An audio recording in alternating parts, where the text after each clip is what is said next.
Hi guys, आप सबका हमारे YouTube channel Tasmiya career academy पे स्वागत है। गाइज, आज जो हम आपको डिटेल देने जा रहे हैं वो देने जा रहे हैं national institute of occupational health recruitment 2024 के नोटिफिकेशन के बारे में। NIOH ने जो है 27 वैकेंसीज के लिए अपना नोटिफिकेशन जारी किया है। अगर आप भी इन वैकेंसीज के लिए अप्लाई करना चाहते हैं तो गाइज ये वीडियो आपके लिए बहुत ज्यादा इंपॉर्टेंट है, क्योंकि इस वीडियो में हमने पूरा डिटेल में बताया है कि क्या मिनिमम क्वालिफिकेशन मांगी गई है, क्या सिलेक्शन प्रोसेस रहेगा, लास्ट डेट अप्लाई करने की कब है और ऑनलाइन जाकर के कैसे आपको रजिस्ट्रेशन और फॉर्मेलिटीज पूरी करनी है। तो गाइस पूरा वीडियो देखेगा और साथ ही साथ में हमारे इस यूट्यूब चैनल को सब्सक्राइब कर लें, लाइक करें और ज्यादा से ज्यादा शेयर करें। सबसे पहले बात करते हैं इनकी ऑफिशियल वेबसाइट की। इनकी जो ऑफिशियल वेबसाइट है वो है www.nioh.org, जहां पर जाकर के आपको रजिस्ट्रेशन और फॉर्मेलिटीज पूरी करनी है। पोस्ट नेम जो रहेगी आपकी असिस्टेंट की रहेगी, टेक्नीशियन 1 की रहेगी और लैब अटेंडेंट की ये वैकेंसीज रहेगी। टोटल वैकेंसीज 27 वैकेंसीज है। अप्लाई मोड जो रहेगा आपका टोटली ऑनलाइन रहेगा। लास्ट डेट जो है अप्लाई करने की वो है 11 दिसंबर 2024, यानी कि 11 दिसंबर 2024 से पहले पहले आपको इनकी ऑफिशियल वेबसाइट पे जाकर के जो है रजिस्ट्रेशन और फॉर्मेलिटीज पूरी कर लेनी है। एप्लीकेशन फीस की अगर हम बात करें तो एप्लीकेशन अगर आप जनरल, ओबीसी या ईडब्ल्यूएस इस कैटेगरी में अगर आप आते हैं तो आपके लिए जो है एप्लीकेशन फीस 1000 यानी कि 1000 रुपए रखी गई है। और अगर आप SC, ST, डिसेबल्ड पर्सन या एक्स सर्विसमैन या फीमेल इस कैटेगरी में अगर आप आते हैं तो आपके लिए जो एप्लीकेशन फीस रखी गई है वो 500 रुपए एप्लीकेशन फीस रखी गई है। अब बात करते हैं पेमेंट मोड की कि एप्लीकेशन फीस जो है कैसे आप पेमेंट कर सकते हो। तो at the time of registration जब पेमेंट वाला ऑप्शन आएगा तो वहां पर आप अपने जो है ऑनलाइन जो है आपको पेमेंट करना होगा। अपने डेबिट कार्ड, अपने credit card, net banking, UPI या जो अदर वहां पे ऑप्शंस होंगे उसके थ्रू जो है आप अपना जो है एप्लीकेशन फीस जो है अपना पेमेंट कर सकते हैं। अब गाइस बात करते हैं एलिजिबिलिटी क्राइटेरिया क्या मांगा गया है, यानी कि इसमें जो है क्या मिनिमम क्वालिफिकेशन मांगी गई है। तो अगर क्वालिफिकेशन की बात करें तो अगर असिस्टेंट पोस्ट के लिए आप अप्लाई कर रहे हैं तो असिस्टेंट पोस्ट के लिए जो मांगी गई है आप bachelor degree in any discipline, यानी कि आपकी जो है बैचलर डिग्री, यानी कि BA वाले भी अप्लाई कर सकते हैं, BSc वाले भी अप्लाई कर सकते हैं और BCom वाले भी अप्लाई कर सकते हैं। यानी कि आपका ग्रेजुएशन कंप्लीट हो प्लस आपकी जो है कंप्यूटर नॉलेज आपको होनी चाहिए, जिसमें आपका MS ऑफिस, पावर पॉइंट ये आपको जो है आना चाहिए। यानी कि सबके लिए अपॉर्चुनिटी है, साइंस वालों के लिए भी है, कॉमर्स वालों के लिए भी है और आर्ट्स वाले भी अप्लाई कर सकते हैं। और सेकंड पोस्ट की अगर हम बात करें टेक्नीशियन के लिए, तो टेक्नीशियन के लिए अगर आप अप्लाई कर रहे हैं तो उसमें आपका जो है 12th क्लास पास होने चाहिए आप साइंस से, यानी कि आपने 12वीं अपना जो है साइंस से पास किया हुआ होना चाहिए और प्लस आपके पास जो है 1 year diploma in medical laboratory technology या कंप्यूटर या केमिकल टेक्नोलॉजी या इंडस्ट्रियल सेफ्टी, इसमें जो है आपके पास जो है 1 ईयर डिप्लोमा होना चाहिए फ्रॉम रिकॉग्नाइज्ड बोर्ड और इंस्टीट्यूट से, यानी कि अगर आप टेक्नीशियन की पोस्ट के लिए अप्लाई कर रहे हैं। अब थर्ड बात करते हैं, अगर आप अप्लाई कर रहे हैं लैब अटेंडेंट के लिए, तो लैब अटेंडेंट के लिए जो है आपका 10वीं पास होना जरूरी है, यानी कि 10th class pass from recognised board से, प्लस आपके पास जो है 1 ईयर एक्सपीरियंस होना चाहिए इन गवर्नमेंट अप्रूव्ड आपका लेबोरेटरी जो है, या तो आपके पास 10 आप 10वीं क्लास पास हो या आपके पास जो 1 ईयर एक्सपीरियंस होना चाहिए लेबोरेटरी में आपने काम किया हो जो कि गवर्नमेंट रिकॉग्नाइज्ड या गवर्नमेंट अप्रूव्ड हो। या फिर अगर आपके पास जो है 1 ईयर एक्सपीरियंस नहीं है तो 10th आपने किया हुआ है तो आपका जो है ITI में जो है ITI आपने किया हुआ होना चाहिए रिलीवेंट ट्रेड और फील्ड में, यानी कि आपने जो है अपना इसी में जो है आपका ITI होना चाहिए। तो गाइस ये थी आपकी मिनिमम क्वालिफिकेशन। तो जिस पोस्ट के लिए आप अप्लाई कर रहे हैं तो उसमें देख लें आप जो है जो आपके लिए क्वालिफिकेशन मांगी गई है उसी के अकॉर्डिंग जो है आप अप्लाई कर सकते हैं। अब बात करते हैं एज लिमिट की। तो एज लिमिट की अगर बात करें तो इसमें ये पोस्ट वाइज वरीज करेगी, यानी कि अगर आप असिस्टेंट के लिए आप जो है अप्लाई कर रहे हैं असिस्टेंट की पोस्ट के लिए तो आपकी मिनिमम 18 साल और मैक्सिमम 30 साल जो है आपकी एज होनी चाहिए। और टेक्नीशियन की पोस्ट के लिए अगर आप अप्लाई कर रहे हैं तो मिनिमम 18 साल और मैक्सिमम 28 साल होनी चाहिए। और अगर आप लैब अटेंडेंट की पोस्ट के लिए अप्लाई कर रहे हैं तो आपकी जो है मिनिमम एज 18 साल और मैक्सिमम जो है 25 साल होनी चाहिए। यानी कि ये पोस्ट वाइज आपकी वरीज करेगी। एज रिलैक्सेशन की अगर हम बात करें तो एज पर गवर्नमेंट रूल्स एंड रेगुलेशन जो SC, ST, ex serviceman, disabled person, इनको जो एज रिलैक्सेशन दिया जाता है वो एज पर गवर्नमेंट नॉर्म्स जो है उनको एज रिलैक्सेशन दिया जाएगा। अब गाइस बात करते हैं इसमें कि सिलेक्शन प्रोसेस किस बेसिस पे रहेगा। जो सिलेक्शन होगा वो किस बेसिस पे आपका सिलेक्शन होगा। तो उसमें एक जो है नंबर 1 पे जो है 4 स्टेजेस रहेंगी। नंबर 1 पे रहेगा आपका रिटन एग्जामिनेशन, यानी कि आपका जो है ऑनलाइन रिटन एग्जामिनेशन होगा, जो कि आपका जैसे CBT होता है, यानी कि कंप्यूटर बेस्ड आपका टेस्ट होगा। CBT होने के बाद जो है दूसरी स्टेज जो रहेगी वो असिस्टेंट के लिए रहेगी, जिनके लिए जो है ये रिक्वायर्ड है, यानी कि जिन पे एप्लीकेबल है स्किल टेस्ट और स्किल ट्रेड है, यानी कि जो स्किल टेस्ट या ट्रेड टेस्ट जिसे बोलते हैं वो उस स्टेज से जो है असिस्टेंट पोस्ट के लिए जो है उनको जो है इस टेस्ट से भी गुजरना होगा। थर्ड स्टेज रहेगी आपकी डॉक्यूमेंट्स वेरिफिकेशन, यानी कि at the time of registration जो आपने जो है जो डॉक्यूमेंट्स अपने सारे अपलोड्स किए हैं वो सारे डॉक्यूमेंट्स आपके टैली किए जाएंगे, यानी कि चेक किए जाएंगे सारे ओरिजिनल।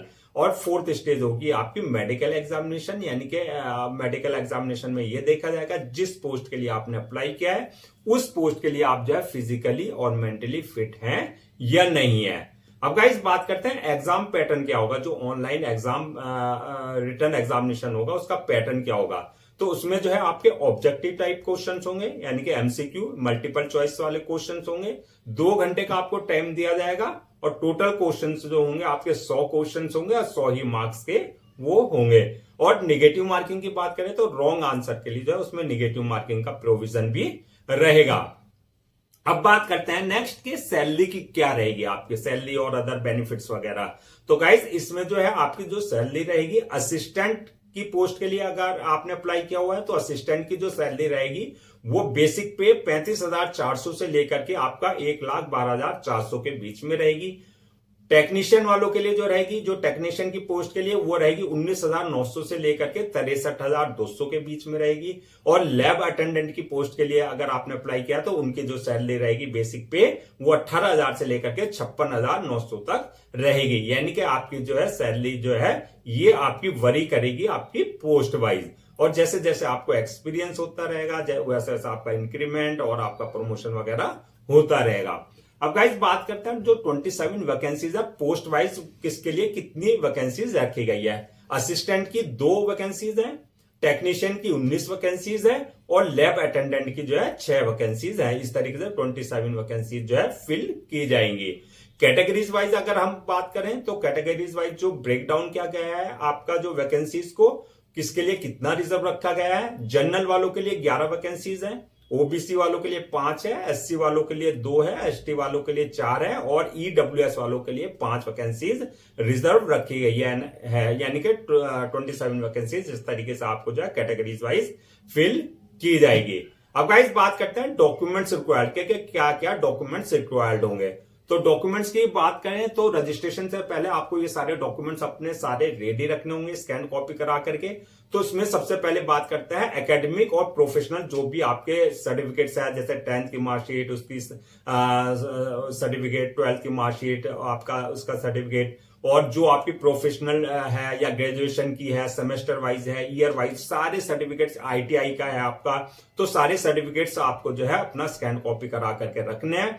दूसरा आपके पास जो है एक्सपीरियंस सर्टिफिकेट जो है आपका वो, बर्थ सर्टिफिकेट, थर्ड आपका कास्ट सर्टिफिकेट अगर किसी तरह का कोई रिजर्वेशन ले रहे हैं, डिसेबिलिटी सर्टिफिकेट अगर आप किसी तरह का कोई रिजर्वेशन ले रहे हैं डिसेबिलिटी का, और रिसेंटली क्लिक क्यों है पासपोर्ट साइज फोटो और सिग्नेचर वगैरह, ये सारे डॉक्यूमेंट जो है आपको अपना रेडी रखना है। अब गाइस बात करते हैं how to apply for these vacancies, यानी कि कैसे आप अप्लाई कर सकते हैं इन वैकेंसीज के लिए। तो जैसे कि हमने बताया पूरा प्रोसेस आपका ऑनलाइन रहेगा।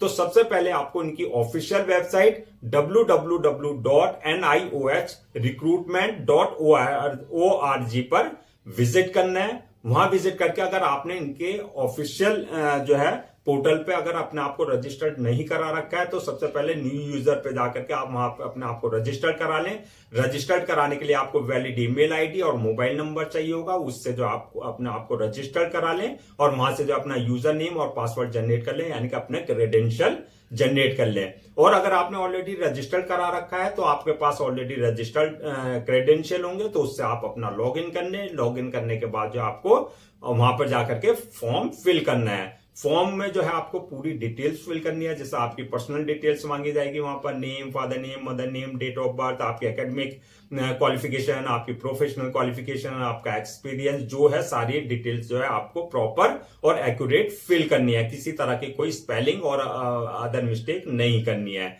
जब आप अपने डॉक्यूमेंट्स आपने डिटेल्स फिल कर देंगे, उसके बाद जो है नेक्स्ट ऑप्शन आएगा आपके पास अपलोड योर डॉक्यूमेंट्स का। तो वहां पर जो है आपको अपने सारे एकेडमिक और प्रोफेशनल जितने भी सर्टिफिकेट्स है वो सारे अपलोड करने हैं। इसके अलावा जो है पासपोर्ट साइज फोटोज अपलोड करने हैं आपको और अपने सिग्नेचर वगैरह सारे अपलोड करने हैं। डॉक्यूमेंट्स अपलोड करते वक्त इस बात का ध्यान रखना है आपको कि जो वहां डायमेंशन मांगा गया है, यानी कि साइज जो इनका एक प्रेस्क्राइब्ड फॉर्मेट होगा, उसके अकॉर्डिंग ही आपको सारे डॉक्यूमेंट जो है अपलोड करने होंगे। डॉक्यूमेंट्स अपलोड करने के बाद जो है नेक्स्ट ऑप्शन आएगा आपका पेमेंट वाला, यानी कि जो आपकी एप्लीकेशन फीस है, आप अपने जो है कैटेगरी के अकॉर्डिंग जो है जो आपके ऊपर जो है एप्लीकेशन फीस एप्लीकेबल है, उस हिसाब से जो है आप जो है अपने debit card, credit card, net banking, UPI या जो अदर ऑप्शंस वहां पर होंगे जिसमें आप कन्वीनियंट हो, कंफर्टेबल हो, उसके थ्रू जो है आप अपनी एप्लीकेशन फीस जो है अपना पेमेंट कर सकते हैं। इस बात का ध्यान रखना है कि अगर आपका फॉर्म इनकम्प्लीट हुआ या आपने एप्लीकेशन फीस अपनी पेमेंट नहीं की तो आपका फॉर्म जो है रिजेक्ट कर दिया जाएगा। पेमेंट करने के बाद जो है नेक्स्ट ऑप्शन आएगा आपका सबमिट वाला, यानी कि फॉर्म को सबमिशन का सबमिट करने से पहले जो है आपको पूरा फॉर्म का प्रीव्यू कर लेना है, यानी कि चेक कर लेना है किसी तरह की कोई स्पेलिंग मिस्टेक या किसी तरह का कोई जो है डिटेल छूट तो नहीं गई है। तो प्रीव्यू करने के बाद जो है आपको फॉर्म को अपना सबमिट कर देना है। फॉर्म सबमिट करने के बाद जो है आपको 1 या 2 कॉपी उसकी डाउनलोड कर लेनी है, यानी कि प्रिंट आउट ले लेना है for your future reference, so that आपके पास जो है एक हार्ड कॉपी के रूप में भी आपके पास जो है एक डिटेल यानी कि रिकॉर्ड आपके पास रहे। तो गाइस, ये थी आपकी national institute of occupational health recruitment 2024 के नोटिफिकेशन की पूरी डिटेल। आई होप आपके सारे डाउट्स क्लियर हो गए होंगे। अगर अब भी किसी तरह का कोई डाउट है या क्वेरी है तो आप हमसे कमेंट सेक्शन में पूछ सकते हैं। गाइस, मैं आपको एक बार फिर से जो है डेट रिमाइंड करा देता हूं सो दैट आप जो है उसे नोट डाउन कर लें। लास्ट डेट जो है रजिस्ट्रेशन कराने की यानी कि अप्लाई करने की वो 11 दिसंबर 2024 है।